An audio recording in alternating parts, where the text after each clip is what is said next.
Konnichiwa, halo apa kabar semuanya. Hari ini gue mau cerita di story gue lagi. Di video ini bakal cerita soal yang banyak sekali kalian tanyakan, yaitu biaya hidup di Jepang. Jadi mungkin ini long awaited videos, dan gue akan bikin tentang cost of living, living cost atau biaya hidup di Jepang itu berapa. Menurut versi gue ini jadi ya pokoknya yang gue keluarkan per bulan itu berapa, mungkin bisa jadi referensi, bisa jadi acuan buat kalian nanti yang nanya-nanya itu mungkin mau datang ke Jepang, mau pindah ke Jepang, atau mau sekolah atau mau kerja, pokoknya terserah kalian. Tapi sebelum mulai ada beberapa yang perlu gue sampaikan. Yang pertama, biaya hidup di Jepang itu sama dengan maksudnya membandingkannya, ini gue biaya hidup di Kyoto sebenarnya, bukan biaya hidup di Jepang. Tapi di Kyoto, karena gue tinggal di Kyoto, lalu tiap kota itu beda-beda, sama seperti Jakarta ya. Jadi sama seperti Indonesia, maksudnya sama seperti Indonesia, biaya hidup di Jakarta dengan di Bandung beda, dengan di Surabaya beda. Sama seperti di Jepang, di Kyoto dan di Osaka beda, di Tokyo apalagi lebih beda lagi. Jadi gue yang ini hanya mengcover untuk berapa biaya hidup di Kyoto menurut versi gue. Dan yang kedua, sekali lagi, kalau yang namanya biaya hidup pasti sesuai dengan lifestyle masing-masing, dengan gaya hidupnya masing-masing. Ada yang sering belanja, ada yang sering makan di luar, ada yang lebih sering masak, ada yang setiap diskon dia beli, ada yang barang gak penting pun dibeli. Jadi sekali lagi tergantung dengan lifestyle kalian masing-masing. Jadi sebenarnya nggak bisa disamakan sih antara A dengan B, tetapi mungkin bisa jadi acuan aja kira-kira berapa akan habisnya selama sebulan. Dan yang ketiga, semua nominal harga atau uang yang gue sebutkan di sini dalam bentuk yen, bukan dalam bentuk rupiah. Kenapa? Karena mungkin video ini akan dilihat oleh orang di bulan depan, atau setahun ke depan, atau bahkan 10 tahun ke depan. Dan kurs atau yang namanya mata uang itu pasti fluktuatif, berubah-ubah, nggak hanya per hari, bahkan per jam pun bisa berubah. Jadi gue akan menyebutkannya semua dalam yen. Kalau kalian mau tahu berapa rupiahnya, silahkan mengconvert sendiri. Convertnya gimana? Yang paling gampang adalah pakai Google. Jadi kalian kalau masuk Google, ada search keywordnya, ya tinggal klik aja 1 yen to IDR. Jadi 1 yen to IDR, nanti akan keluar kolom di situ. Kalian tinggal isi aja yennya berapa, nanti keluar otomatis berapa rupiah. Ya mungkin beda sedikit dengan kurs di bank BCA atau Mandiri, dan ya pokoknya, tapi itu kira-kira jadi standar atau patokannya. Jadi terima kasih yang sudah banyak nanya sekali di bawah ini. Ada ya mungkin 5 atau lebih orang yang nanya sesuai biaya hidup dan biaya kuliah. Gue akan coba jelaskan sedetail dan setransparan mungkin, tapi mungkin nggak bisa terlalu yang sampai detail-detail banget sih, karena ya tadi itu beda-beda. Oke, langsung aja ke biaya hidup. Yang pertama adalah housing. Di belakang ini adalah apartemen gua yang ada gedungnya itu. Housing, jadi pertama pindah ke suatu negara atau suatu kota baru, pasti yang pertama kita pikirkan adalah tempat tinggal. Di mana kita tinggal, di mana kita tidur, di mana kita melakukan aktivitas sehari-hari. Housing apartemen gua itu harganya 25.000 yen. 25.000 ini terdiri dari dua komponen. Yang pertama adalah tempat tinggal sendiri, kamarnya. Yang kedua adalah common facilities atau biaya untuk seperti kayak sampah, security, lalu penggunaan fasilitas dalam apartemennya, seperti itu. Dan kalau di apartemen gue ini 25.000 itu sudah full furnished, jadi isinya nggak kosong, sudah ada tempat tidur, ada meja belajar, ada lemari buku, ada lemari baju, kompor, apalagi ya, wastafel, kulkas, microwave, tempat tidur kamar mandi juga sudah termasuk di dalam. Jadi ya kira-kira ukurannya 21 meter persegi lah. Itu jadi kayak studio gitulah, kayak apartemen studio. Jadi cuma nggak ada kamar lagi, jadi langsung aja ada tempat tidur di situ. Jadi enaknya itu sudah termasuk yang murah, dan gua nggak perlu beli apa-apa lagi untuk perabotan dan furniturnya. Elektroniknya pun nggak usah lagi. Kalau dibandingkan dengan tempat lain, misalnya tetap di Kyoto ya, tapi di apartemen yang lain, karena range-nya itu dari harga 8.000 yen per bulan sampai mungkin ada yang 100 ribuan per bulan. Yang membedakan adalah pertama luas wilayah itu sangat berpengaruh di sini. Maksudnya luas kamar sangat berpengaruh. Jadi makin luas makin mahal, makin sempit dan makin murah. Lalu yang kedua adalah jarak ke stasiun terdekat. Jadi semakin dekat apartemen atau tempat tinggal lo ke stasiun itu akan semakin mahal dibandingkan dengan yang jauh dari stasiun. Gua sendiri ini 15 menit jalan kaki dari Mukaijima Station. Itu ya kalau naik sepeda 7-8 menit. Jadi memang nggak dekat-dekat banget tapi nggak jauh-jauh banget juga. Oke, itu housing. Ya, housing. Lalu yang kedua yang gue bayar per bulan adalah insurance atau asuransi kesehatan. Alhamdulillah selama gue di Jepang gue belum pernah pakai itu asuransi kesehatan karena gue belum pernah sakit. Tapi teman gue udah pernah pakai. Dia pakai waktu itu buat ke dokter gigi.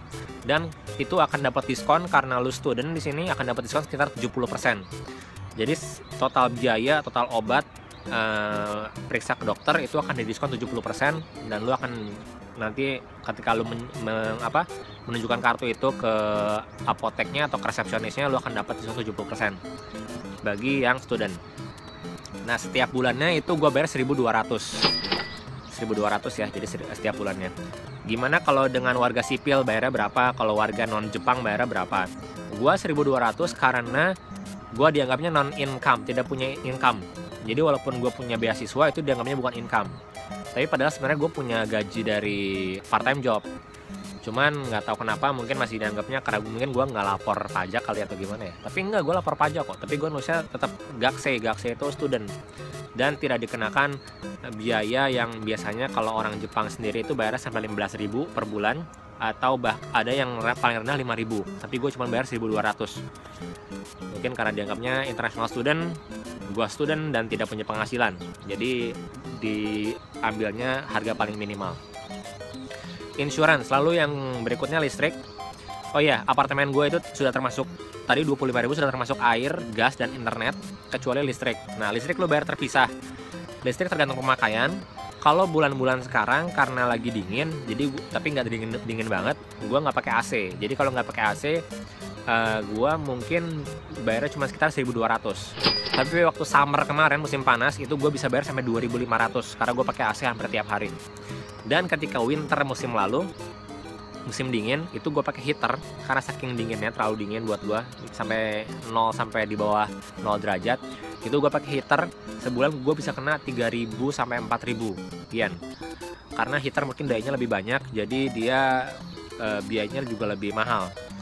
Tapi gue ambil rata-rata 1.200 saja. Ya 1.300 lah, 1.300 yen. Oke, 1.300. Berikutnya yang gue bayar adalah handphone. Nah, handphone di Jepang itu sistemnya pakai kontraknya dia seperti kayak negara-negara kayak US, kayak Jerman, kayak negara-negara yang pakai sistemnya kontrak untuk beli handphone, beli provider. Jadi lo belinya, lo kalau mau beli handphone itu bukan ke Apple, bukan ke Sony, bukan ke Samsung, tapi ke providernya. Di sini ada Docomo, ada au, ada SoftBank yang paling terkenal 3 itu. Soal detail handphone nanti kan gue bikin di video terpisah. Nah, yang menentukan harga itu adalah handphone yang lo pakai dan paket yang lo ambil. Ya paket yang lo ambil itu termasuk provider apa. Handphone yang gue pakai adalah iPhone 6. Ini sekarang gue pakai buat rekam. iPhone 6 16GB, warnanya space gray. Kenapa warna juga disebut? Karena kadang-kadang warna lain tuh ada yang lebih mahal. Yang gold lebih mahal kalau nggak salah. Oke, iPhone 6 bukan 6s ya, 6 16GB. Gue pakai au plannya adalah 4GB internet unlimited, bisa telepon ke semua operator 5 menit, dan SMS gue nggak tahu karena gue nggak pernah SMS di sini. SMS ya pernah sih, cuman ya ke sesama, jadi gue nggak tahu, nggak pernah ada biaya tambahan lagi. SMS ke orang Jepang jarang banget, karena juga pakai line messaging, lalu WhatsApp, udah itu aja. Facebook paling, Facebook Messenger. Udah, itu handphone 7.500 ya, 7.500. Dan yang tadi yang gue sebutin gue dapetnya servisnya apa aja. Kalau gak berisik maaf ya, di sana lagi ada semacam kayak motong-motong rumput pakai mesin, jadi gak berisik. Berikutnya Belanja bulanan. Belanja bulanan gua biasanya sebulan cuma habis 5.000 yen. Itu sudah termasuk beras, lauk pauk, gua beli daging kayak ayam atau seafood, daging sapi jarang banget, gua hampir belum pernah kayaknya gua beli daging sapi di sini. Lalu kayak bumbu juga gua banyaknya masih pakai dari Indonesia, bumbu Indonesia. Paling bumbu dapur yang standar kayak garam, gula, merica gitu-gitu ya gua beli di sini karena udah habis. Gua pakai itu 5.000 totalnya untuk belanja bulanan. Karena gue lebih sering masak, jadi gue jarang banget makan di luar. Makan di luar mungkin kalau seminggu bisa dihitung jari mungkin 2-3 kali. Jadi kalau dalam sebulan mungkin gue habisnya 5.000 juga untuk makan di luar. Gue makan di luar itu kalau biasanya nggak ada waktu, karena masakan butuh waktu ya. Yang paling lama adalah masak nasi. Lalu masaknya sendiri buat lauknya ya paling 15-20 menit. Ya pokoknya kalau memang nggak ada waktu gue nggak bisa masak, karena juga udah keburu lapar, jadi mendingan makan di luar. Jadi alokasinya untuk makan di luar adalah 5.000. Lalu tadi ada 5.000 makan, 5.000 belanja bulanan. Dan gimana dengan rekreasi? Gua kalau ada jalan-jalan ya, nah kita kan butuh hiburan dong pastinya. Gue misalnya nonton jarang sih, gue baru 2 kali nonton di sini. Nonton, lalu ada misalnya kalau lagi liburan, kalau lagi kuliah, jujur gue jarang banget jalan-jalan, jarang main gitu. Kalau lagi liburan ya gue paling kayak tahun ini sih, musim panas gue ke Universal Studio Japan 7.400 ya, 10.000 sama ongkos ke sana. Lalu Tokyo Disney Sea juga sama 7.400 tiketnya, tapi kan ongkos ke Tokyo-nya juga udah berapa. Jadi pokoknya gue alokasikan 5.000 per bulan, walaupun gue nggak liburannya tiap bulan gitu, mungkin setahun cuma 3 kali atau 2 kali, tapi tetap dihitung aja 5.000 per bulan untuk biaya lain-lain lah. Dan berikutnya jadi itu 5.000 ada 15.000. 5.000 berikutnya adalah untuk kalau gue belanjanya non food, tapi bukan makanan, non food and beverage. Jadi kayak gue beli fashion, beli aksesoris, beli sepatu, beli ya rata-rata keperluan ini sih, sandang. Jadi fashion lah, aksesoris. Itu gue juga alokasi 5.000. Supaya kalau menjelang musim dingin gini gue lebih banyak beli jaket, beli outer, beli sweater, shawl, ya pokoknya yang buat bikin badan hangat aja. Itu juga 5.000. Dan yang terakhir adalah Yang terakhir adalah materi untuk kuliah. Jadi kalau materi untuk kuliah di sini memang ada textbook tapi sangat jarang. Jadi kadang-kadang gue harus beli textbook. Gue sering untuk beli study case kayak Harvard Business Review, Harvard Business Case yang gue pernah cerita di story sebelumnya. Itu gue harus beli. Lalu misalnya ada visit keluar, visit company, visit ke factory, visit ke ke sebuah attraction, itu juga kan harus bayar ya. Ada transportasinya, ada tiketnya dan lain-lain. Itu juga gue alokasikan 5.000 per bulan. Jadi totalnya tadi sudah pertama makan di luar, pertama belanja bulanan, makan di luar, lalu ada fashion, maksudnya aksesoris, jajan lah. Lalu berikutnya kayak keempat tadi ada rekreasi, yang terakhir ada school stuff, gue sebutnya school stuff aja biar gampang. Total 25.000 ditambah apartemen gue 25.000 juga, 50.000 ditambah 1.200 untuk insurance, 1.300 untuk listrik, 2.500 ditambah 7.500 untuk handphone. Jadi totalnya adalah 60.000 rupiah. 60.000 rupiah. Totalnya adalah 60.000 yen per bulan. Oke, 60.000 yen per bulan. Ya, kalau ke rupiahnya silahkan kalian convert sendiri. Karena pasti kan berubah-ubah, gue nggak akan sebut rupiahnya berapa. 60.000 yen per bulan adalah standar hidup untuk tinggal di Kyoto. Versi gue. Mungkin yang lebih boros, yang lebih sering jajan di luar, pasti akan lebih banyak pengeluarannya. Atau mungkin bahkan yang lebih irit dari gue, itu mungkin bisa lebih sedikit pengeluarannya. Tapi menurut gue udah sangat hemat sih, karena gue sering makan masak. Lalu apalagi ya, gue jarang main orangnya. Beli itu kalau bener-bener lagi diskon atau bener-bener lagi butuh Gue jarang jalan-jalan di mall untuk tiba-tiba ada yang bagus gue beli, karena duitnya juga nggak ada sih. Ya itulah, ya pokoknya menurut gue sih gue termasuk orang yang hemat ya, maksudnya nggak terlalu boros untuk pengeluaran yang nggak penting. Jadi gue itu 60.000 yen per bulan, silakan rupiahkan sendiri. Dan kalau di Osaka lebih mahal pastinya, kalau di Tokyo jauh lebih mahal lagi. Contohnya yang di Tokyo adalah waktu gue ke Tokyo musim panas kemarin, gue tinggal di apartemen senpai gue. Senpai itu senior. Senpai gue itu dengan kondisi yang lumayan persis sama yang apartemen gue sekarang, luasnya hampir sama. Bedanya ada sekat aja antara dapur sama tempat tidur. Kalau gue kan nggak ada. Tapi dia itu tidurnya pakai tatami di bawah, kayak pakai, jadi nggak ada dipannya, bukan western style lah. Kalau gue kan western style yang ini. Dan perabotan dalamnya juga nggak termasuk, nggak ada gitu, nggak tersedia, nggak full furnish. Itu dia harga per bulannya, kalian tahu berapa? 70.000 yen. Bayangkan, 70.000 yen. Gue 25.000 yen. Jadi ya hampir 3 kali lipat lebih murah daripada si senpai gue yang ada di Tokyo. Jadi luar biasa sekali mahalnya di Tokyo. Jadi mungkin bisa jadi acuan atau jadi apa ya istilahnya, jadi dasar pemikiran kalian seperti itu.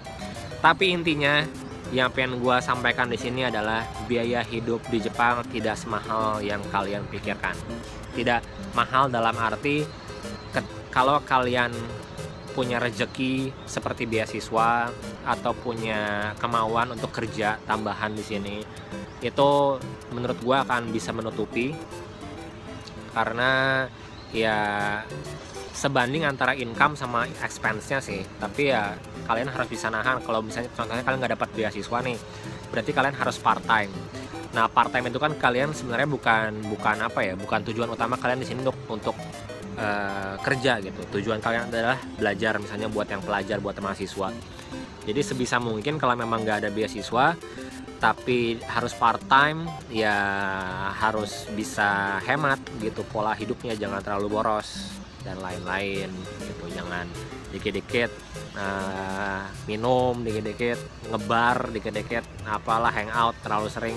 Ya gue hangout juga suka sih, tapi ya mungkin cuma 2 minggu atau 3 minggu sekali sama teman-teman, nggak terlalu sering banget. Dan hangoutnya juga bukan yang mahal-mahal banget sih, pasti yang ya masih terjangkau lah intinya. Itu untuk biaya hidup. Lalu kalau biaya kuliah, sebenarnya kalau biaya kuliah itu kalian bisa cek sendiri di setiap website kampus atau universitas yang kalian minati. Di situ ada fee or admission, biasanya di barnya itu ada admission fee, ada tuition fee. Itu kalian bisa cek sendiri sebenarnya.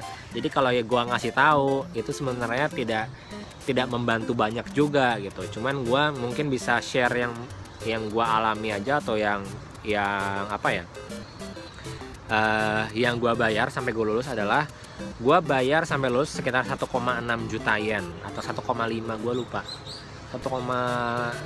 Yang pasti di bawah 2 juta, di atas 1,5 kalau nggak salah. Ya antara segitulah. Jadi kalian bisa bagi selama 2 tahun, bisa dibagi selama 4 semester. Berapa pengeluaran gue untuk tuition fee per semesternya berapa, silahkan dibagi 4 aja dari 1,6 atau 1,5 juta yen tadi ya.